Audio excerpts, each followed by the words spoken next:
Hello সবাইকে, আসসালামু আলাইকুম। তো আমার তো আসলে কোনো বিকল্প নাই, তো সবসময় ভিডিও বানাইতেই থাকি। আমার ভালো লাগে, তো যতটুকু সময় পাই অবশ্যই ভিডিও বানানোর চেষ্টা করি। তো আজকে একটা আসলে নিজের পার্সোনাল বিষয়ে কথা। তো এই পৃথিবীতে নিজের জন্য যত করবেন, এটাই হচ্ছে সবচেয়ে বড় জিনিস আপনার থাকবে। তো নিজের জন্য কোনো কিছু করবেন না, অন্যের জন্য কোনো কিছু করবেন, ওটা কখনোই থাকবে না। তারা খেয়ে টেয়ে দিয়ে সব কিছু করে চলে যাবে।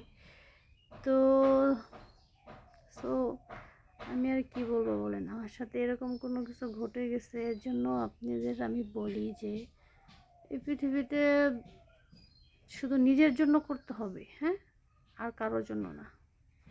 শুধু একান্ত নিজের জন্য নিজে নিজে বাঁচলে বাপের নাম, এটা একটা ডায়লগ, হ্যাঁ, আমাদের গাজীপুরের ভাষায়। নিজে বাঁচলে হচ্ছে বাপের নাম। তো সারা জীবন নিজের জন্য করবেন। ঠিক আছে, সবাই ভালো থাকবেন। আল্লাহ হাফেজ।